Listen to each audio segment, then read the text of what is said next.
तो हम लोग बात करते हैं काय स्क्वायर और correlation test. A correlationship between two attributes A and B can be discovered by a chi-square test. अब chi-square test क्या होता है कि मोस्ट आप लोग स्टूडेंट्स ने जो है वो स्टैटिस्टिक के अंदर जो बेसिक स्टैट्स के अंदर आप लोगों ने जो मुख्तलिफ जो हम लोगों ने स्टैटिस्टिकल ऑपरेशन दिखे mean median mode range value जो बेसिक जो टर्मिनोलॉजीज थी आप लोगों ने पढ़ी हुई, उसी तरह ये काई स्क्वायर भी है जो आप लोगों ने मोस्टली जो स्टूडेंट्स होंगे उन्होंने पढ़ा होगा कि आपके पास जो दो एट्रीब्यूट्स हैं तो उन एट्रीब्यूट्स के दरमियान जो है वो कोरिलेशन आप कैसे फाइंड करेंगे कि सपोज आपके पास दो एट्रीब्यूट्स हैं A and B. A has distinct values, C distinct values and B has R distinct values starting from B1 to BR and A1 to CR. अब जो ये जो data tuples described by ANP can be shown as a contingency table with the C values of A making up the column. कि इनको नाम भी इसीलिए C और R दिए है कि R से रोज है कि A आपके पास जो कॉलम की वैल्यूज होंगी और B आपके P की जो वैल्यूज होंगी वो रोज की वैल्यूज होंगी. अब काई स्क्वायर को कैसे कंप्यूट करते हैं उसके लिए आपके पास ये है कि आपने sum up all the values. आपके पास एक ऑब्जर्व फ्रिक्वेंसी है और आपके पास एक एक्सपेक्टेड वैल्यू है. ऑब्जर्व फ्रिक्वेंसी वो है जो आपके पास एक्चुअल वैल्यू है और एक्सपेक्टेड फ्रिक्वेंसी हम लोग कैसे फाइंड करेंगे कि expected frequency is equal to count of A multiplied by count of B divided by total number of observation.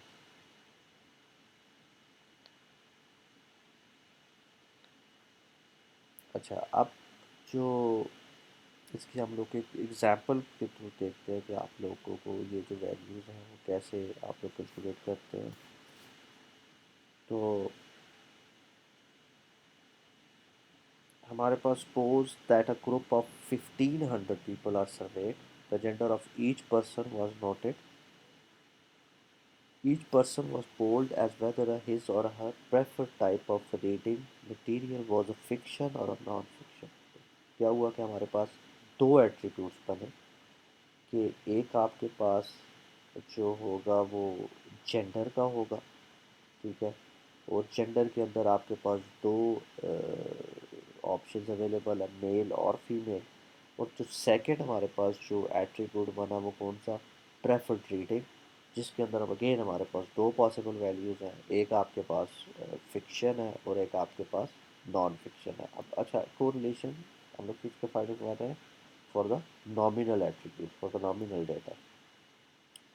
तो हमारे पास क्या हुआ कि दो एट्रीब्यूट्स थे, gender possible values male and female and the preference reading possible values are fiction and non fiction. और हमने बात की कि जितना आपके पास जो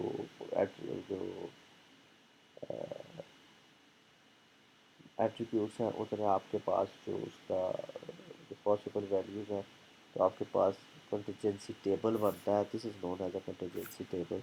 इसकी जो हमारे पास डायमेंशन है that is a 2x2 table. तो एक्चुअल की जो वैल्यूज़ हम लोगों ने लिख दी कि ये जो विदाउट ब्रैकेट्स जो वैल्यूज़ हैं ये आपकी एक्चुअल वैल्यूज़ हैं. जो आपके पास 250 थी, दिस इज़ 200. फिर इसी तरह नॉन फिक्शन की जो है फीमेल के अंदर 1000 है और मेल के अंदर 50 है. तो अगर आप इस टेबल को देखें तो हमारे पास जो फिक्शन की जब हम लोगों ने जो डेटा सेट कलेक्ट किया तो उसके अंदर हमारे पास 250 मेल और 200 हमारे पास फीमेल थी. तो टोटल 450 जो है वो फिक्शन का टोटल है और नॉन फिक्शन का टोटल हमारे पास कितना है, 50 प्लस 1000. 1000 का 50. तो इन दोनों को जब हम लोगों ने सम किया तो हमारे पास टोटल 1500 बन गया. इसी तरह मेल हमारे पास 300 थे और फीमेल 1200 थे. जब हमने सम किया तो वो सम भी 1500 आया. फॉर्मूला क्या था हमारे पास कि observe value minus expected value divided by expected value. तो हम लोगों ने क्या किया कि 250. अगर हम सिर्फ इसकी बात करें कि मेल और फिक्शन, जो आपके पास मेल और फिक्शन की जो वैल्यूज़ है हम लोगों ने कहा था ये सम अप करना है सब वैल्यूज़ को, observe values and expected value. Observe value is 250 minus, अब ये एक्सपेक्टेड वैल्यू कहाँ से आई 90, ठीक है। तो वो हम लोगों ने कैसे कैलकुलेट की, ये सारी वैल्यू जो आपको ब्रैकेट के अंदर दिया बना वो कैसे है कि हमने देखा कि एक्सपेक्टेड वैल्यू का ये फॉर्मूला हम लोगों ने पहले देखा था, account of A account of B divided by N. That means कि हम लोग फिक्शन और मेल की बात कर रहे हैं। So the count of male, अगर हम मेल को देखें तो मेल का काउंट है आपके पास 300 एंड अकाउंट ऑफ फिक्शन जो हमारे पास है 450, ठीक है, डिवाइडेड बाय एन जो टोटल हमारे पास नंबर ऑफ ऑब्जर्वेशन दैट हमने पास 1500। तो जब हमने इसको सॉल्व किया तो हमारे पास 90 आ गया। तो दैट मीन्स कि हम लोगों ने इस कंडेंसेशन के दरमियान हमने क्या देखा, male and fiction, fiction and female उसका 360 आएगा। सेम अगेन सेम फार्मूला हम यहाँ पे वैल्यूज़ को इंसर्ट करेंगे। Similarly non fiction male non fiction female, तो ये 1 2 3 4 ये वही 4 वैल्यूज़ हम लोगों ने यहाँ पे डाली और हमारे पास वैल्यूज़ आ गई 90। अब इसमें होता क्या है कि आप लोगों ने जो कंडीशंसी टेबल बना, ठीक है, तो इसका जो डिग्री ऑफ फ्रीडम है दैट विल बी अराउंड 1। इसका क्या है रो -1 कॉलम -1 जो वैल्यू है आपने यहाँ पे डिफॉल्ट 1। तो इसके अंदर क्या होता है कि आपका जो इसकी जो वैल्यू है, जो भी वैल्यू आपके पास जो कंप्यूट होगी उस वैल्यू को आप कंपेयर करेंगे इस वैल्यूज़ के डिफरेंट जो वैल्यूज़ हैं आपके किसी भी टेक्स्ट बुक के अंदर आपको जो आपके पास जो डिग्री ऑफ फ्रीडम है उसके अगेंस्ट आपको एक वैल्यू गिवन होगी। अगर ये वैल्यू से वैल्यू ज़्यादा हो जाएगी तो हम लोगों ने ये बात की थी कि the degree of the freedom the chi square value needed to reject the hypothesis significance level must be 10.828। तो जो हमारे पास जो यहाँ पे एक्सपेक्टेड वैल्यू जो कैलकुलेट होगी वो इस वैल्यू से काफ़ी ज़्यादा है, तो हम लोग ये कह सकते हैं कि ये दो जो एट्रीब्यूट्स हैं दे आर स्ट्रांगली कोरिलेटेड, क्योंकि ये वैल्यू जो होगी जो हमारे पास आएगी is much higher than this value. तो इसको रिजेक्ट करने के लिए इस hypothesis for this degree of freedom, इस हाइपोथेसिस को रिजेक्ट करने के लिए कि जो वैल्यू है वो इससे ज़्यादा होनी चाहिए, तो वो हमारी टर्न आउट होगी सब ज़्यादा आएगी। तो हम लोग अगर कम आती है इस वैल्यू से तो हम लोग कहते हैं कि यार जब ज़्यादा आती है तो हम लोग कहते हैं कि ये जो दो एट्रीब्यूट्स हैं हमारे पास दे आर स्ट्रांगली कोरिलेटेड, और अगर कम आती है दे आर नॉट कोरिलेटेड। तो ये जो काई स्क्वायर है और इसकी जो डिग्री ऑफ फ्रीडम, ये जो इसका जो हम लोग एक टेबल होता है जो अक्सर टेक्स्ट बुक में अवेलेबल होता है और ये वैल्यूज़ हम लोग वहाँ से देखते हैं, तो हर टेबल में हर डिफरेंट वैल्यूज़ या डिफरेंट डिग्री ऑफ फ्रीडम के अगेंस्ट आपको कुछ वैल्यूज़ गिवन होगी, तो आप ये वैल्यूज़ वहाँ से देख सकते हैं और फिर उसको कंपेयर कर सकते हैं। सिमिलरली अगर हमारे पास न्यूमेरिक डेटा है तो उसके अंदर हमारे पास क्या होगा कि दो एट्रीब्यूट्स के दरमियान अगर हम कोरिलेशन फाइंड करना चाह रहे हैं तो हम लोग क्या करेंगे कि आपके पास जो हर एक एट्रीब्यूट के अगेंस्ट अगर हमारे पास दो एट्रीब्यूट्स हैं ए एंड बी, हम लोग उनका मीन फाइंड कर लेंगे और इंडिविजुअल जो वैल्यूज है उनको मीन से माइनस करेंगे divided by the standard deviation जो कि correlation of numerical data, numerical quantities हो तो हम लोग कोरिलेशन कोएफिशिएंट को कैसे फाइंड करेंगे। तो इस फार्मूला के अंदर आप देखें कि आपके पास जो दो एट्रीब्यूट्स हैं ए एंड बी, आपने इनका मीन फाइंड कर लिया। मीन कैसे फाइंड करते हैं, स्टैंडर्ड डेविएशन कैसे फाइंड करते हैं, ये हम लोगों ने लास्ट लेक्चर में देख लिया था। तो किसी भी दो एट्रीब्यूट्स के दरमियान जो आप को रिलेशन फाइंड करते हैं उसके लिए हम लोग ये फार्मूला यूज़ होता है। अब जब आप ये फार्मूला अप्लाई कर लेंगे तो आपके पास कोई ना कोई वैल्यूज़ आएगी, तो उन वैल्यूज़ का क्या इफ अगर वो वैल्यू ज़ीरो से ज़्यादा है then we can say that A and B are positively correlated. जब दो एट्रीब्यूट्स पॉजिटिव कोरिलेटेड होते हैं दैट मीन्स कि अगर ए की वैल्यू को हम लोग इंक्रीज़ करेंगे तो बी की वैल्यू भी इंक्रीज़ होगी, और जितनी value is greater than zero that means a stronger relationship between two attributes, stronger correlation between two attributes. अगर रिजल्टिंग वैल्यू ज़ीरो आती है then we say that A and B are independent and there is no correlation between them. कि अगर value zero है they are independent, there is no correlation, और अगर ये value zero से कम है then they are negatively correlated. लेकिन नेगेटिव मीन कि एक एट्रीब्यूट के इंक्रीज करने से सेकंड एट्रीब्यूट डिक्रीज होगा। तो ये हम लोगों ने शायद पहले भी बात की थी। तो नॉर्मली क्या होता है कि स्कैटर प्लॉट्स जो होते हैं जो हम लोगों ने देखा था स्टार्टिंग के लेक्चर में कि scatter plot can be use to be the correlation between the attributes, उन एट्रीब्यूट्स के दरमियान क्या रिलेशनशिप है। तो हमने वो जो बात की थी कि अगर आपका जो स्कैटर प्लॉट है उसका ट्रेंड अगर इस तरह है कि from the lower left to the upper right, कि आपका लोअर लेफ्ट से अपर राइट हो, then we say that is a positively correlation, कि आपका एक एट्रीब्यूट से पढ़ने से दूसरा एट्रीब्यूट भी पढ़ रहा है।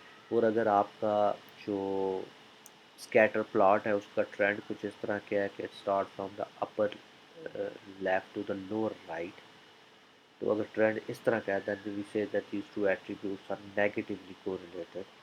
तो उसके बाद फिर हमने मुख्तलिफ एग्जाम्पल देखी कि देयर इज़ नो कोरिलेशन, कि आपके पास जो किसी भी एक एट्रीब्यूट्स के इंक्रीज या डिक्रीज से दूसरे एट्रीब्यूट्स की इंक्रीज डिक्रीज पे कोई फ़र्क नहीं पड़ता था, जिससे that is a no correlation. So this is basically a formula for how to find a correlation and how to view a correlation आप डिटेक्ट कितना करते हैं थ्रू द स्कैटर प्लॉट्स।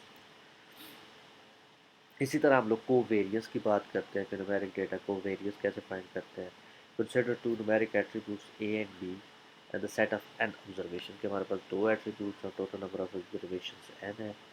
तो the mean values of A and B are also known as expected value of A and B। तो expected value of A and B क्या होगी, जो उनकी mean value होगी। तो वो हम लोगों ने क्या किया कि जो दोनों attributes हैं उनकी mean values निकाल ली, जिस तरह कि हम लोगों ने इससे पहले वाले केस के अंदर भी देखा। The covariance between A and B is defined as कि आपकी जो इंडिविजुअल वैल्यूज़ माइनस आपकी जो मीन है for the both attribute divided by total number of observation, जो हमारे पास एन है। So this is how we find the covariance between two numeric attributes. Again अब इनकी जो वैल्यूज़ आएंगी तो उन वैल्यूज़ को हम लोग कैसे मैनिपुलेट करेंगे for true attributes A and B that tend to change together, कि हम लोग कहते हैं कि वो एक साथ चेंज होते हैं। If A has a larger, if कोई भी जो इंडिविजुअल वैल्यू है, जो आपकी वैल्यूज़ है किसी भी एट्रीब्यूट की, अगर वो उसकी मीन से ज़्यादा है the expected value of A, then B is likely to be larger than B. अगर भी इसी तरह आपकी जो बी उसका जो अपना मीन है उससे वैल्यूज़ की ज़्यादा, थे we can say that both the covariance between A and B is positive. ठीक है। On the other hand if one attribute tend to be above its expected value, second case के अंदर अगर हमारे पास ए की वैल्यू उसकी ए मीन से ज़्यादा है और बी की वैल्यू उसकी बी मीन से कम है, then we say that the covariance of A and B is negative. तो ये होगी सिंपल सी जो कोवेरियंस और कोरिलेशन के बारे में। अच्छा जी, तो अब लोग हमारे पास एक जो इम्पोर्टेंट जो हमारे पास टर्म है क्लासिफिकेशन, जो शायद हम लोगों ने स्टार्ट के लेक्चर में इसका एक बेसिक सा इंट्रोडक्शन दिया था कि क्लासिफिकेशन क्या है। तो आज हम लोग थोड़ा सा इसको फर्दर डिटेल के अंदर देखते हैं कि हम लोग क्या करते हैं कि कुछ जो डेटा की प्रोसेसिंग को भी साथ लेके चल रहे हैं, कुछ हमारे पास जो एक्चुअल जो हमारे पास ब्रॉड टर्म्स हैं जिसमें क्लासिफिकेशन है, रिग्रेशन है या बाकी जो और भी जो कॉन्सेप्ट्स हैं उनको भी हम लोग कवर करेंगे। तो क्लासिफिकेशन क्या है, basically classification is a form of data analysis that extracts models describing important data classes. ये हमारे पास एक डेटा एनालिसिस का एक मेथड कह लें आप, कि जिसके थ्रू हम लोग क्या करते हैं कि किसी भी डेटा सेट के अंदर जब हम लोग उसको in terms of attributes define करते हैं तो हम लोग उसकी कोई भी ना कोई क्लासेस डिफाइन हो जाती है जिसको हम कह सकते हैं कि वो उसका लेबल है। जो हम लोगों ने पहले भी बात किया कि हमारे पास एक डेटा सेट के अंदर सेट ऑफ एट्रीब्यूट्स है, और एक जो है वो हमारे पास उनका बेस्ड ऑन दोज एट्रीब्यूट्स हमारे पास एक लेबल है या एक क्लास है जो हमारे पास अवेलेबल है। जो क्लास और लेबल क्या चीज़ है, वो चीज़ जो हम लोग प्रिडिक्ट करना चाह रहे हैं, तो वो हमारे पास आपका उसको क्लास भी कह सकते हैं, आपका लेबल भी कह सकते हैं, आपकी टारगेट वैल्यू भी कह सकते हैं, तो वो है। We can build a classification model to categorize bank loan application as either safe or risky. This is just an example of the applications of classification कि हम लोग कहते हैं कि अच्छा, इन जनरल हम लोग क्लासिफिकेशन के बारे में क्या कहते हैं कि क्लासिफिकेशन के अंदर इन मशीन लर्निंग कि क्लासिफिकेशन के अंदर हमारे पास कुछ सेट ऑफ एट्रीब्यूट्स है, बेस्ड ऑन दोज एट्रीब्यूट्स हमारे पास डेटा सेट जो क्लास है या लेबल है उसका गिवन है। कि हम लोगों ने स्टार्ट में बात की थी supervised learning, unsupervised learning. Supervised learning के अंदर हमारे पास डेटा सेट लेबल्ड होता है कि हमारे पास क्या होता है कि क्लासेस या लेबल्स गिवन होती है, और अनसुपरवाइज लर्निंग के अंदर हमारे पास क्लास या लेबल गिवन नहीं होता। तो ये जो इसने एप्लीकेशंस की एक एग्जांपल दी कि we can build a classification model to categorize bank loan application and either safe और रिस्की। तो दैट मीन्स कि हमारे पास बैंक से रिलेटेड डेटा है, उसमें हमारे पास मुख्तलिफ कस्टमर्स के अगेंस्ट जो है वो कुछ एट्रीब्यूट्स गिवन है। से फॉर एग्जांपल उनकी मंथली इनकम क्या है, उनके यूटिलिटी बिल्स क्या है, उनकी जो एक्सपेंसेस क्या कितने हैं, उनकी जो क्रेडिट कार्ड की जो कोई लोन उन्होंने इससे पहले लिया हुआ है या नहीं लिया हुआ, अगर उन्होंने लोन लिया तो उन्होंने मंथली इंस्टॉलमेंट क्या थी, मतलब मुख्तलिफ जो कस्टमर्स हैं उनसे रिलेटेड मुख्तलिफ एट्रीब्यूट्स हैं ये। सो उन्हीं एट्रीब्यूट्स के जो पास्ट कस्टमर्स थे बैंक के पास वो डेटा अवेलेबल है कि बेस्ड ऑन दीज एट्रीब्यूट्स के आप लोग उस बंदे ने जो रिस्क जो लोन था वो टाइम पे वापस किया या नहीं किया, यस और नो। तो हम लोग based on this data that we have available कि हमारे पास जो पास डेटा है, हम लोग उसके ऊपर ये एक क्लासिफिकेशन का मॉडल प्रिडिक्ट कर सकते हैं जो हमारा नए आने वाले जो कस्टमर्स हैं उनको से भी वही एट्रीब्यूट्स कलेक्ट करे, and based on those attribute वो ये डिसीजन करे either it will be safe to give loan to this customer और नॉट। तो हमारे पास क्या है कि ये जो सेफ और रिस्की है, basically this is a class और अ लेबल जिसकी बेस पे हम लोग कह सकते हैं this is an example of a binary classification. कि बाइनरी क्लासिफिकेशन के अंदर हमारे पास जो possible set of values are for a class or a label are two. That's why this is a binary class classification. तो हम लोग दोबारा से इस चीज़ को रिपीट करेंगे। जो क्लासिफिकेशन है, क्लासिफिकेशन क्या है कि क्लासिफिकेशन हमारे पास कि जब हमारे पास जो टारगेट वैल्यू है, जो वैल्यू हम लोग प्रिडिक्ट करना चाह रहे हैं उसकी वैल्यूज़, उसकी जो पॉसिबल सेट ऑफ वैल्यूज़ है वो अगर हमारे पास फिनाइट सेट ऑफ वैल्यूज़ है तो हम लोग उस सूरत में उसको कह सकते हैं कि this is a classification problem. Similarly अगर हमारे पास जो पॉसिबल जो हमारे पास जो वैल्यू जो हम लोग प्रिडिक्ट करना चाह रहे हैं तो उसकी वैल्यूज़ कॉन्टीन्यूस हैं, so that then we say that those problems are the regression problems. उसके लिए हम लोग एक और टर्म यूज़ करते हैं that is known as a regression. So for the classification we have a discrete or finite set of values, and for regression we have a continuous set of values. So this is basically a basic difference between classification and regression problems.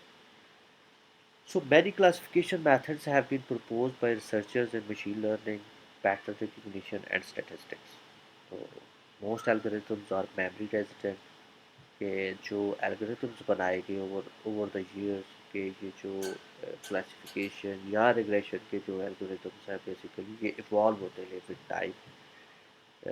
कुछ algorithm जो है वो consider करते हैं कि हमारे पास जो डेटा सेट है वो हमारे पास छोटा डेटा सेट है that can be easily resided in the memory, so there are some memory resident. फिर उसके बाद जो विद टाइम हमने देखा कि डेटा की जो ग्रोथ है वो एक्सपोनेंशियली बढ़ती गई.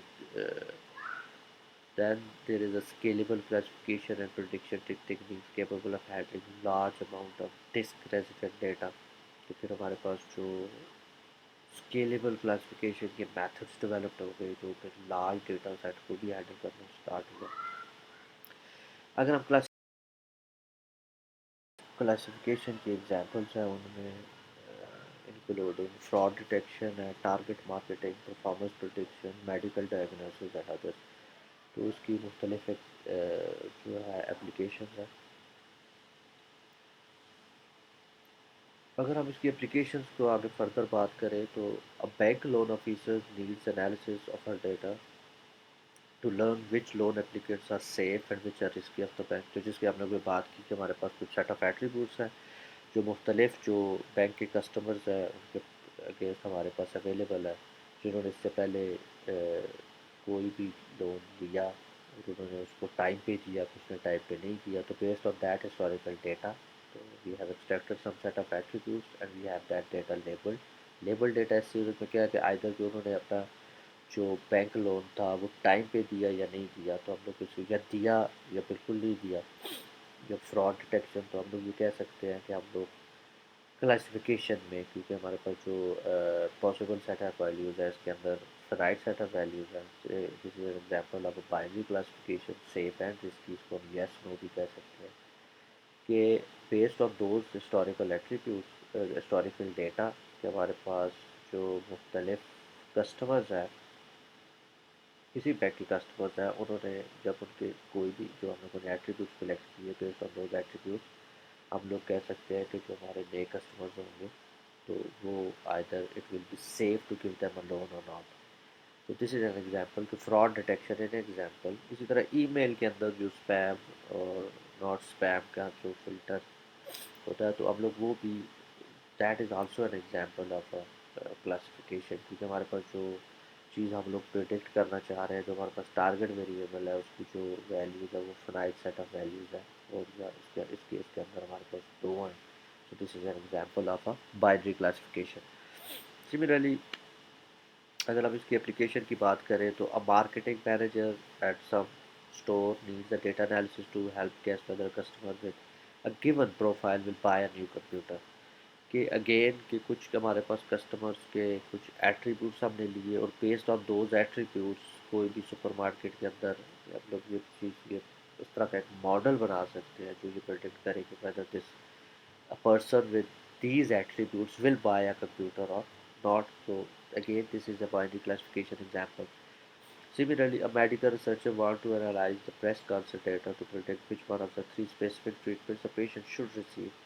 के मेडिकल में जो हमारे पास पेशेंट से रिलेटेड डेटा है, बेस्ड ऑन दीज एट्रीब्यूट, कुछ हम लोग उसके एट्रीब्यूट्स ले लेते हैं उस डेटा सेट से और हम लोग उसको कोई भी ट्रीटमेंट को प्रेडिक्ट कर सकते हैं कि हमारे पास कोई भी जब अननोन या अनसीन एग्जाम्पल्स आएंगी और हमारा मॉडल ट्रेंड होगा, जो अवेलेबल जो हमारे पास डेटा सेट था, तो बेस्ड ऑन दोज एट्रीब्यूट्स, तो वो ये प्रेडिक्ट करेगा whether the treatment A, treatment B या treatment C, which one is best for which patient. So this is an example of a multi class classification, क्योंकि इसमें हमारे पास जो पॉसिबल सेट ऑफ वैल्यूज़ है वो दो से ज़्यादा है. न्यूमेरिक प्रिडिक्शन हम लोगों ने इससे पहले भी बात की थी, जो मैंने बात की थी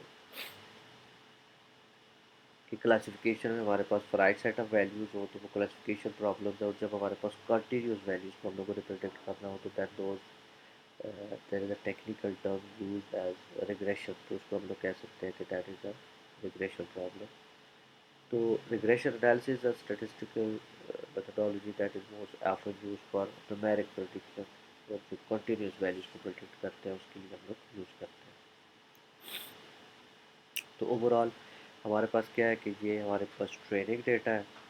तो हम लोग क्या करते हैं, जो हमारा क्लासिफायर होता है या क्लासिफिकेशन एल्गोरिथम होता है, हम लोग उसको ट्रेन कर लेते हैं. तो हम एक मॉडल हम लोग बना लेते हैं. लेट्स सपोज के ये एल्गोरिथम हमने अप्लाई किया तो उसने दीज एट्रीब्यूट जो हमारे पास नोन डेटा होता है, लेबल डेटा है, उसके ऊपर हम लोगों ने उसको ट्रेन कर लिया। तो बेस्ड ऑन दिस डेटा तो हमारे पास क्लासिफिकेशन रूल क्या बना, लेट्स सपोज कि if age is equal to youth then non decision is equal to risky. क्योंकि हमारे पास एज यूथ है तो हमारे पास रिस्क के जो मल्टीपल इंस्टेंसेस मौजूद हैं, इसी तरह मल्टीपल जो है वो रूल्स एक्सट्रैक्ट हो गए। तो इसके लिए मुख्तलिफ एल्गोरिथम्स है क्लासिफिकेशन के लिए, मुख्तलिफ उनके अंदर मेथडोलॉजी यूज़ होती है, how we can extract the rules और क्लासिफिकेशन मॉडल और किस तरह से प्रिडिक्शन होती है। तो ये हमने बात की, जो हमारा डिटेल में इस चीज़ को हम लोग देखेंगे। तो अभी जो हम लोग ओवरऑल जो क्लासिफिकेशन का जो मेथोडोलॉजी है उसको देख रहे थे, बेसिक जो टर्मिनोलॉजीज है उसको हम लोगों ने देखा कि क्या होती है क्लासिफिकेशन और उसकी एप्लीकेशंस क्या है, और फिर उसका मेथड क्या है कि हमारे पास जो डेटा सेट है उसके अंदर हम लोगों के पास डेटा सेट बेसिकली हम लोग डिवाइड कर लेते हैं दो के अंदर। हमारे पास ट्रेनिंग डेटा है और हमारे पास उसका वैलिडेशन डेटा है, and then we divide into another portion that is a testing data. जो आपके पास ट्रेनिंग डेटा है, training data for just for the sake of simplicity हम लोग क्या कहते हैं कि हम लोगों ने डेटा सेट को दो के डिवाइड कर दिया, एक आपके पास ट्रेनिंग डेटा है और एक आपके पास टेस्टिंग डेटा है। तो हमारे पास जो ट्रेनिंग डेटा है, ट्रेनिंग डेटा के ऊपर हम लोग अपना जो क्लासीफायर है उसको ट्रेन करते हैं और उसको हम लोग एक लेबल भी प्रोवाइड कर देते हैं। Based on that training data and provided label वो कुछ सेट ऑफ रूल्स एक्सट्रैक्ट कर लेता है उस डेटा से, एंड दैट वो सेट ऑफ रूल जो होते हैं वो अप्लाई करता है कुछ कोई भी हमारे पास जो अनसीड एग्जाम्पल्स होती हैं या अनसीड डेटा होगा। इन दिस केस हमारे पास क्या होगा, टेस्टिंग डेटा होगा। तो हमारे पास ट्रेनिंग डेटा था, उसके ऊपर हम लोगों ने क्लासीफायर को या फिर मॉडल को ट्रेन करवा लिया, तो उसने कुछ सेट ऑफ रूल्स को एक्सट्रैक्ट कर लिया। अब हमारे पास जो क्लासिफिकेशन रूल्स बने उसको या जो सेट ऑफ रूल्स बने उसको हम लोगों ने टेस्ट डेटा के साथ, अब ये वो डेटा सेट था जो वो ट्रेनिंग डेटा सेट का हिस्सा नहीं था। तो ये जो डेटा सेट और ये जो एग्जाम्पल्स हैं ये टोटली अनसीन या अननोन एग्जाम्पल है फॉर दिस क्लासिफिकेशन मॉडल। अब बेस्ड ऑन इसने जो रूल्स एक्सट्रैक्ट किए, इसने इन टेस्ट डेटा के ऊपर कुछ प्रिडिक्शंस दी, और वो प्रिडिक्शंस हमने जो हमारे पास एक्चुअल ऑब्जर्वेशंस थी उसके साथ हम लोगों ने उसको कंपेयर किया, और हम लोगों ने एक बना लिया कि हमारे एक इन टर्म्स ऑफ एक्यूरेसी की बात करें तो let's suppose out of these three predictions, let's suppose here we have 10 observations के हमारे पास 10 रोज़ हैं। तो हम लोगों ने इन 10 के ऊपर प्रिडिक्शंस की और इन 10 में से हम लोगों ने देखा, जब हमारे पास जो एक्चुअल जो हमारे पास लोन डिसीजन थी इस प्रिडिक्शन की और एक्चुअल ऑब्जर्वेशन को कंपेयर किया, तो हमारे पास हमने देखा कि 10 में से लेट्स सपोज कि 7 या 8 हमारे पास करेक्ट प्रिडिक्शन हुई, तो हम लोग कह सकते हैं कि आउट ऑफ 10 हमारे पास 8 प्रिडिक्शन थी कि 80% एक्यूरेसी जो हमारे पास ऑब्जर्व की गई। तो इसी तरह हमारे पास क्या होगा कि ये जो क्लासीफायर होगा ये अनसीन एग्जाम्पल को देखेगा और हर एक एग्जाम्पल के अगेंस्ट हमें क्या दे देगा, एक डिसीजन दे देगा whether it will be a safe और अ रिस्की, कि आपने जो टू गिव अ लोन और not. Because the class level of each training tuple is provided, this supervise learning के बारे में हम लोगों ने बात कर ली है पहले। अनसुपरवाइज लर्निंग क्या होती है कि हमारे पास जो क्लास और लेबल्स है, डेटा सेट है बेसिकली वो लेबल नहीं होता, तो उसमें क्लास और लेबल गिवन नहीं होता। अगर हम इसकी एग्जाम्पल की बात करें तो वो clustering is that basically an example of unsupervised learning. The first step of the classification process can also be viewed as the learning of a mapping function y is equal to fx। हम लोग कह सकते हैं कि हमारे पास हमने y को predict कर दिया, provided we have a data set x and we have to apply some kind of a function on x so that we can predict the value of y. Typically this mapping is presented in the form of classification rules, decision trees or mathematical formula। अच्छा, एक दफ़ा जब हम लोग model बना लेते हैं या हमारे पास जो उसकी एक्यूरेसी है, जो जो क्लासिफिकेशन मॉडल की जो परफॉर्मेंस है वो हम लोग कैसे मेजर करते हैं, अगर हम जनरल बात करें तो हम लोग कहते हैं कि हम लोग उसकी एक्यूरेसी को मेजर करते हैं, और एक्यूरेसी को हम लोग क्या कहते हैं कि नंबर ऑफ करेक्ट प्रेडिक्शंस, जो उसने करेक्ट प्रेडिक्शन की divided by total number of prediction. जिसका मैंने एग्जांपल के अंदर लिया था कि हमारे पास 10 अगर हमारे पास टेस्ट डेटा था, उनमें से 10 में से 8 जो प्रेडिक्शन थी वो करेक्ट हुई, तो हम लोग कह सकते हैं कि इस मॉडल की या इस क्लासीफायर की जो एक्यूरेसी है वो 80% है।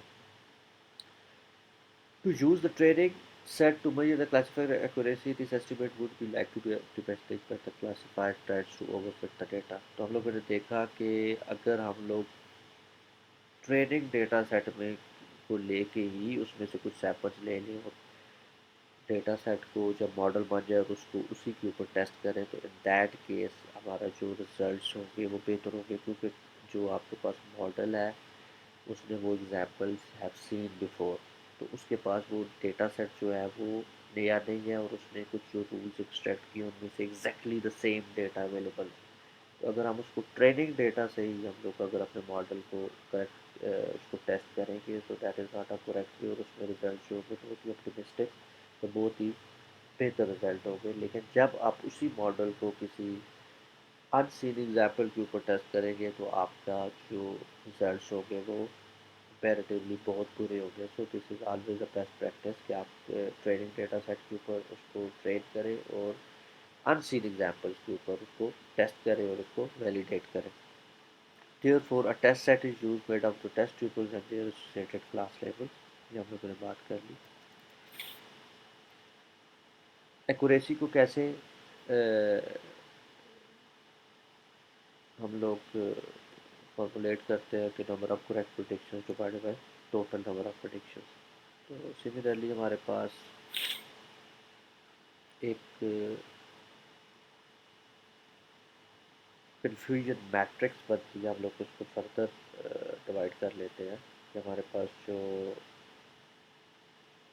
पॉजिटिव ट्यूपल्स हैं, पॉजिटिव ट्यूपल्स को हम लोगों ने कह दिया tuples of the main class of interest, और नेगेटिव ट्यूपल्स को जो दूसरे all other tuples. Given two classes, जिसमें एग्जाम्पल में हम लोग बाइनरी क्लासिफिकेशन की एग्जाम्पल देखते हैं कि कोई भी जो कस्टमर है वो कंप्यूटर बाय करेगा, परचेज करेगा, अगर करेगा तो यस, नहीं करेगा तो नो। तो P is the number of positive tuples, N is the number of negative tuples. For each tuple, we compare the classified's class label prediction with the tuples known class label। तो ये हम लोगों ने पहले भी बात कर ली कि जब हम लोग टेस्टिंग करते हैं तो उसमें हम लोग क्या करते हैं कि जो भी हमारे पास लेबल डेटा सेट होता है और जो हमारे पास प्रिडिक्शन होती है, हम लोग उसको कंपेयर कर लेते हैं कि आया कि हमारी जो प्रिडिक्शन है इज अकॉर्डिंग टू द जो हमारे पास एक्चुअल जो डेटा होता है। तो देयर आर नेक्स्ट जो है, there are 4 additional terms we need to know that are the building blocks used in computing many evaluation measures. कि हम लोग अगर सिंपल एक्यूरेसी को लेके चले तो that may not be a suitable choice. उसको हम लोग बाद में भी देखेंगे कि कैसे जो सिर्फ एक्यूरेसी जो है वो कौन सा डेटा सेट जिसके अंदर क्लासेस जो होती हैं वो बैलेंस नहीं होती हमारे पास। तो जब हमारे पास क्लास लेबल या क्लास इम्बैलेंस का प्रॉब्लम आता है कि हमारे पास जो लेट्स सपोज 3 क्लासेस हैं, 3 में से हमारे पास जो ऑब्जर्वेशन है वो ज़्यादा 1 और 2 क्लासेस के बारे में, और जो थर्ड क्लास की लेवल की जो ऑब्जर्वेशन है बहुत कम है, या नंबर ऑफ डेटा पॉइंट बहुत कम है, या नंबर ऑफ ट्यूपल्स बहुत कम है। तो this is a basically problem of जो इम्बैलेंस क्लासिफिकेशन। तो उस सूरत में हम लोग क्या करते हैं कि accuracy for those models, accuracy में not be the right metric to जज कि आपकी जो मशीन लर्निंग मॉडल है उसकी परफॉर्मेंस क्या है। सो दैट्स वाई भी हम लोग एक कन्फ्यूजन मैट्रिक्स बनाते हैं, और हर एक इंडिविजुअल जो हमारे पास क्लासेस एंड लेबल्स हैं उनकी एक्यूरेसी को भी हम लोग मेजर कर सकते हैं। तो इसके अंदर हमारे पास क्या है कि ट्रू पॉजिटिव क्या है। These refer to the positive tuples that are correctly labeled by the classifier। कि ट्रू पॉजिटिव क्या है कि हमारे पास जो जिन्होंने कंप्यूटर ख़रीदा यस, तो हमारे मॉडल ने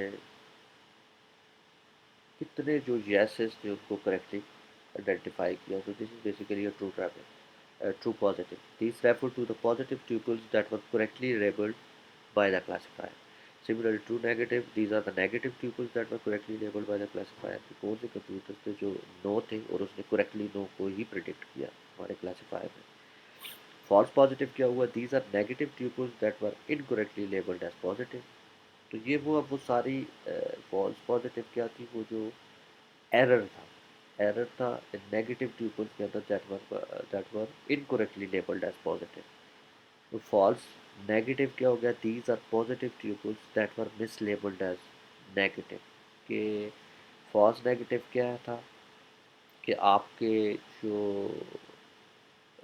एक्चुअल डेटा था वो यस था और आपका जो प्रडिक्शन थी वो आपकी नेगेटिव थी. तो इसको आप लोग देख लें. True positive, true negative, false positive and false negative. तो ये कन्फ्यूजन मैट्रिक्स बन गया. ट्रू पॉजिटिव को हमने टीपी कह दिया और फॉल्स पॉजिटिव को एफ पी, टी एन और एफ एफ.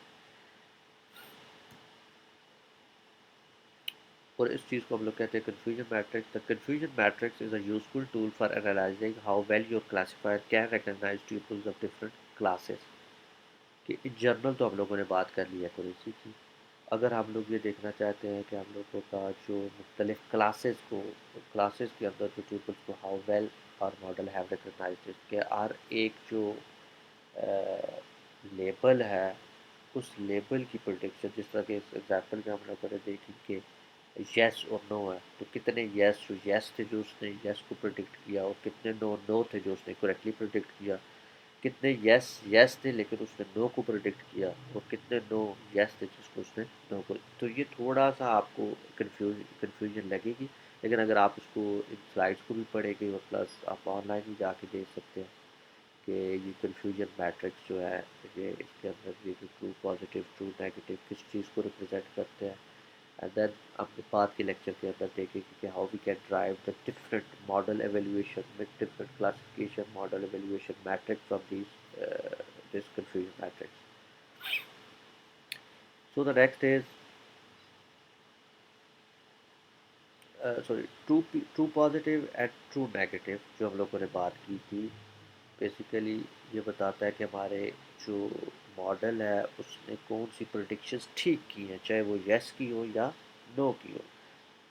इसी तरह एफ पी और एफ एन ये बताएगा कि हमारे पास जो हमारे मॉडल ने कितनी मिस प्रोडिक्शन की फॉर बोथ, यस के लिए भी और नो के लिए भी. तो दिस इज़ बेसिकली अगर आप सिंपल एक्यूरेसी की बात करें तो वो क्या होगा? आपके पास true positive and true negative और जो एफ पी और एफ एन है ये आपके पास आपके एरर रेट को बेसिकली आपके रिप्रेजेंट कर रहा है. Given m classes where m is greater than or equal to 2, the minimum number of classes should be at least 2. A binary classification is a minimum criteria. Confusion matrix is a table of at least m by m. तो कि हमारे पास अगर दो labels हैं या दो classes हैं जो कि हमारे पास थी, जो इस एग्जाम्पल्स को लेकर अब चल रहे हैं, तो हमारे पास कितनी दो रोज बनेगी और दो कॉलम्स बनेंगे कन्फ्यूजन मैट्रिक्स. अगर हमारे पास तीन है तो तीन, चार है तो चार. सिमिलरली तो that depends on the dimension. An entry confusion matrix when the first m rows and m column indicates the number of tuples of class I that were labeled by the classifier as J. अब ये confusion matrix के अंदर क्या चीज़ें होती है जब हम लोग इसको इसकी एग्जांपल को देखते हैं. का कुछ इस तरह से है कि हमारे पास यहाँ पे एक्चुअल क्लास है, ये प्रिडिक्टेड क्लास है. ट्रू पॉजिटिव हमने क्या बात की थी कि वो एक्चुअल जो हमारे पास एबल बाय कंप्यूटर यस और उसने एक्चुअली प्रिडिक्ट किया जो आपके पास यसेस थे और कितने उसने नेगेटिव जो थे वो यस के जो है वो उसको नो प्रेडिक्ट किया. ये वो नो था जो उसने फाल्सली प्रेडिक्ट किया और ये वो नो था जो आपके मॉडल ने राइट प्रेडिक्ट किया. तो हम लोगों ने बात की कि ट्रू पॉजिटिव प्लस ट्रू था, this is the actual number of positive. के हमारे पास जो पॉजिटिव है वो हमारे पास पी है और जो टोटल नंबर ऑफ नेगेटिव है वो हमारे पास एन है. तो T P plus F N हमारे पास क्या होगा? पी, जो टोटल नंबर ऑफ यस जो हमारे पास डेटा है। और इसी तरह एन क्या है हमारे पास, F P plus T N. P dash और एन डैश हमारे पास क्या है, जो आपकी जो प्रिडिक्टेड वैल्यूज़ है for the both the classes, for both the positive and the negative. तो हमारे पास कन्फ्यूजन मैट्रिक्स के अंदर जो किसी भी क्लास के अगेंस्ट या किसी भी लेबल के अगेंस्ट जो डायगनल के अंदर है, वो हमारे पास करेक्ट जो प्रिडिक्शंस होती हैं वो वैल्यूज होती हैं कि हमारे पास फॉर क्लास यस, हमारे पास जो फर्स्ट ये जो ट्रू पॉजिटिव है, तो ये हमारे पास क्या है कि ये जो तमाम वो इंस्टेंसेस जिनकी जो तमाम वो कस्टमर्स जिसकी एक्चुअल वैल्यू यस थी और हमारे जो मॉडल है उसने भी यस को ही प्रिडिक्ट किया, so that is a true positive. और फॉल्स नेगेटिव ये था कि हमारे पास जो एक्चुअल डेटा था वो यस था, लेकिन जो हमारा जो प्रिडिक्टेड वैल्यूज़ थी वो हमारे पास नो आई, मीन्स कि this is an error for this level. इस लेवल के लिए ये करेक्ट प्रिडिक्शन की क्योंकि उसका यस था तो उसने यस ही प्रिडिक्ट किया, लेकिन इसने क्योंकि इसकी वैल्यू यस थी लेकिन इसने उसको नो प्रिडिक्ट किया। Similarly for this class no, हमारे पास जो एक्चुअल वैल्यूज़ थी जो टी एन रिप्रेजेंट कर रहा है, दैट इज़ कि हमारे पास कितने ऐसे एक्चुअल डेटा के अंदर इंस्टेंस थी जिसकी वैल्यू नहीं नो थी और हमारे जो मॉडल है उसने नो ही को प्रिडिक्ट किया, so this is a true negative कि नो वैल्यू थी, नो लेबल था और नो ही प्रिडिक्ट हुआ। और फॉल्स पॉजिटिव क्या था कि जो उसने मिस प्रिडिक्शन की, एक्चुअल वैल्यू नो थी फॉर दिस एग्जाम्पल लेकिन उसने उसको यस प्रिडिक्ट कर दिया, तो दिस इज़ फॉल्स पॉजिटिव। तो दिस इज़ बेसिकली, और आपके पास ये जो टोटल नंबर ऑफ ये पी डैश और एन डैश है, ये आपकी जो एक्चुअल प्रिडिक्टेड वैल्यूज़ है for both positive and negative instances या वैल्यूज़। तो ये आपके पास कन्फ्यूजन मैट्रिक्स इस तरह की बन जाती है आपके पास, क्योंकि इसके अंदर दो पॉसिबल सेट ऑफ वैल्यूज़ थी तो इसलिए हमारे पास 2x2 की एक वैल्यू बनी थी। जैसे जैसे हमारे पास number of possible values for the class और लेबल बढ़ेगी तो उसी तरह हमारे पास मैट्रिक्स का साइज़ भी और उसकी डायमेंशंस भी बढ़ती हैं। लेकिन नंबर किसी भी कन्फ्यूजन मैट्रिक्स के अंदर आपने अगर उसकी करेक्ट वैल्यूज़ को देखना है तो वो आपको इस तरह डायगनल के अंदर नज़र आएगी आपकी सारी वैल्यूज़। तो अगर हमारे पास थर्ड पॉसिबल वैल्यूज़ होती है yes no and something else, तो इन दैट केस हमारे पास जो वैल्यू होती है हम लोग कहते हैं कि उसको डायगनल के अंदर, तो हमारे पास उसके डायगनल के अंदर हमारे पास जो करेक्ट वैल्यूज़ थी, जो करेक्ट प्रोटेक्शन थी वो आ जाती। और जो साइड पे जो वैल्यूज़ होती, जो अदर जो कॉलम्स होते उसमें वो मिस प्रोटेक्शन थी, जो येस थी उस उसने नो कर दी और जो थर्ड ऑप्शन थी उसको उसने प्रेडिक्ट किया। तो दिस इज़ बेसिकली ये कन्फ्यूजन मैट्रिक्स, इसकी एक एग्जांपल है, इसको आप लोग खुद से ट्राई करें कि ये हमारे पास उसी तरह एक कन्फ्यूजन मैट्रिक्स बन गई जिसमें हमारे पास दैट मीन्स कि जो buy computers is equal to yes, उसके लिए हमारे पास जो 6954 जो रिस्पॉन्सेज थी वो करेक्ट थी, यस थी। और उसने नो को कितने को प्रेडिक्ट कर दिया, 46। तो हमारे पास जो ओवरऑल जो एक्यूरेसी थी दैट इज़ क्वाइट हाई, क्योंकि अराउंड 6954 जो करेक्ट प्रिडिक्शन हुई और ओनली 46 जो एक्चुअल में यस थे और उसने नो प्रिडिक्ट कर दिया, तो और accuracy is about 99.34%। Similarly for no के लिए कि हमारे पास जब नो था तो इन दैट केस हमारे पास जो करेक्ट प्रिडिक्शन थी वो 2588 थी, एंड लेकिन उसने जो मिस प्रिडिक्शन की दैट वाज अबाउट 412। तो ये भी हमारे पास गुड नंबर। तो आपने बेसिकली इस कन्फ्यूजन मैट्रिक्स को, इन वैल्यूज़ को देख के, फिर उस कन्फ्यूजन मैट्रिक्स को देख के फिर आप वैल्यू कैलकुलेट करें, तो how we calculate the accuracy and the error rate, कि हम लोगों ने एक्यूरेसी को कैसे फाइंड करना है और एरर रेट को कैसे फाइंड करना है। इस इन नंबर्स के अगेंस्ट अगर आप ओवरऑल एक्यूरेसी को कैसे फाइंड करेंगे, आप इंडिविजुअल अगर क्लास वाइज जाएंगे तो जो हमने जो बात की थी कि जो आपके पास ट्रू पॉजिटिव है, ट्रू नेगेटिव के जो एक्चुअल जो हमारे पास इंडिविजुअल क्लासेस की जो एक्यूरेसी क्या है, मिस प्रिडिक्शंस क्या है, वो आप लोग कैलकुलेट कर सकते हैं। तो ये बात हम लोगों ने जो इस तरह गिवन है कि हमारे पास पी डैश और एन डैश क्या था, पी प्लस एन हम लोगों ने बात की P dash is the number of tuples that were labelled as positive and N dash is the number of tuples that is labelled as negative. तो लेकिन जो हमारे पास प्रिडिक्टेड वैल्यूज है, the total number of tuples T P plus T N plus F P plus T N और P plus N और P dash plus N dash. अगर इसको आप देखें कि हमारे पास टोटल नंबर ऑफ ट्यूपल्स क्या है, तो उसने बात की है कि T P F N F P तो टी एन को अगर आप सम अप करते हैं तो हमारे पास जो टोटल नंबर ऑफ ट्यूपल्स बन जाएगा, कितना डेटा हमारे पास है, लेट्स सपोज 100। तो हम लोग कहते हैं कि हम इन तीन चारों को जब हम लोग सम अप करेंगे तो 100 होगा, और p plus N is equals to 100 और p dash plus N dash is equals to 100। तो ये सारी जो है वो टर्म इक्वल है। That is what he have explained है कि जो टोटल नंबर ऑफ ट्यूपल्स है वो हमारे पास, हम किसी को सम कर ले तो हमारे पास टोटल नंबर ऑफ ट्यूपल्स बन जाएंगे।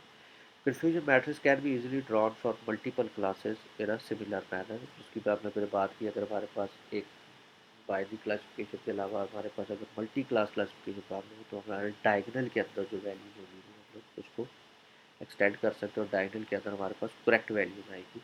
Accuracy is the most effective and class distribution is relatively balance.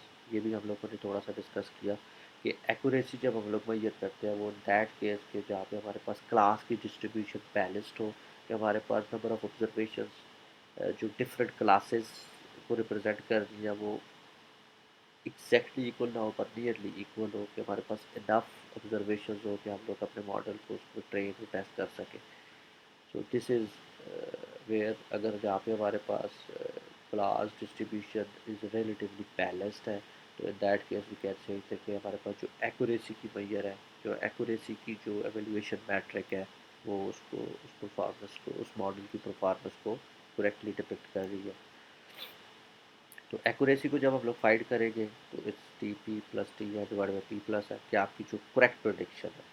तो ट्रू पॉजिटिव और ट्रू नेगेटिव के कौन से पॉजिटिव थे, यस जो उसने यस को प्रोडिक्ट किया, जो हम लोग कंप्यूटर की जो एग्जाम्पल को लेके चल रहे हैं कि whether a customer will buy a computer और नॉट। तो in that case we can say accuracy is equals to T P, वो कौन सी प्रोडिक्शन थी, हमने इसको ब्रेक कर दिया बेसिकली कि T P plus T N क्या थे हमारे पास एक्चुअल जो total number of correct prediction जो उसने की थी, और जो ये क्या था हमारे पास टोटल नंबर ऑफ ऑब्जर्वेशन कितनी है। तो उसी को हम लोगों ने जब इसको ब्रेक कर लिया कि हमारे पास कितने पॉजिटिव यस थे जो उसने यस को करेक्टली प्रोडिक्ट किया और कितने नेगेटिव थे जो उसने करेक्टली नेगेटिव प्रोडिक्ट किए, तो in total this is total number of correct prediction out of P plus है। ये टोटल नंबर ऑफ ऑब्जर्वेशन में से आपकी कितनी प्रोडिक्शन थी। तो ये क्या होगा, आपको एक एक्यूरेसी का मैयर दे देगा कि आपकी लेट्स सपोज ये अगर 10 है तो हमारे पास यहाँ पे 8 आता है। ये हमने स्टार्ट में बात की, तो हम लोग कहते हैं कि 80% या 8 आउट ऑफ 10 की 80% एक्यूरेसी है। सिमिलरली हम लोग इसको एरर रेट भी कह सकते हैं। एरर रेट क्या होगा कि सिंपल आप एक्यूरेसी फाइंड करें 1 माइनस एक्यूरेसी, तो आपके पास वो जो है वो जो एरर रेट आ जाएगा। या आप उसको फॉल्स पॉजिटिव और फॉल्स नेगेटिव के साथ भी उसको फाइंड आउट कर सकते हैं। So we can also speak of the error rate or misclassification rate of a classifier m, which is simply 1 minus accuracy, जो हमने अभी बात की, where accuracy is accuracy of m. This is also can be computed as, तो यहाँ हम लोग किस तरह कैलकुलेट कर रहे हैं, उसकी एक्यूरेसी फाइंड कर लें। एक्यूरेसी हम लोग कैसे फाइंड करेंगे, through this T P or T N, उसकी करेक्ट क्लासिफिकेशन से, करेक्ट प्रिडिक्शन के जो नंबर्स थे उनसे, और उसको 1 में से माइनस करेंगे तो हमारे पास आ जाएगा आपका error rate. For example that case हम लोगों ने कहा कि जो हमारे पास 10 आउट ऑफ 8 आउट ऑफ 10 जो थी हमारे पास करेक्ट हुई, तो हमारा एरर रेट होना चाहिए मीन्स कि ये 0.8 आता है अगर इन दिस केस। तो हम लोग यहाँ पे कह सकते हैं कि 1 माइनस 0.8 इज इक्वल्स टू 0.2। तो हमारे पास हम लोग कहते हैं कि 0.2 हमारे पास एरर रेट है। तो 20% हमारे पास जो है मिसक्लासिफिकेशन है। तो इसको दूसरा ये है कि हम लोग इसको एफ पी और एफ एन से भी कर सकते हैं कि वो कौन से ट्यूपल्स जो एक्चुअल में येस थे लेकिन हमारे मॉडल ने उनको नो किया, और जो नो थे उनको येस किया। तो ये हमारे पास total number of misclassification थी, ये टोटल नंबर ऑफ जो हमारे पास मिस प्रिडिक्शन हुई नेगेटिव की। तो हम लोग बेसिकली एरर रेट हम लोग किस तरह through F P and F N निकाल सकते हैं। If we were to use the training set instead of a test set to estimate the error rate of the model, this quantity is known as resubstitution error. हम लोगों ने बात की थी कि हम लोग जब भी किसी भी मॉडल की एक्यूरेसी को फाइंड करते हैं या उसके एरर को फाइंड करते हैं, तो हम लोग टेस्ट डेटा सेट को स्प्लिट कर लेते हैं ट्रेनिंग डेटा और टेस्ट डेटा के ऊपर, और उसको ट्रेनिंग डेटा के ऊपर उसको टेस्ट नहीं करते। लेकिन लेट्स सपोज अगर आप उसको ट्रेनिंग डेटा के ऊपर ही टेस्ट करें, तो जो हमारे पास एरर रेट आएगा, तो उस एरर रेट को हम लोग कहेंगे दिस इज़ री सब्स्टिट्यूशन एरर। तो री सब्स्टिट्यूशन एरर क्या है कि जब हम लोग ट्रेनिंग डेटा सेट के ऊपर ही ट्रेन करते हो, ट्रेनिंग डेटा सेट के ऊपर ही उसको एवेल्यूएट करते हैं, और जो एरर हमारे पास आएगा that is known as a resubstitution error.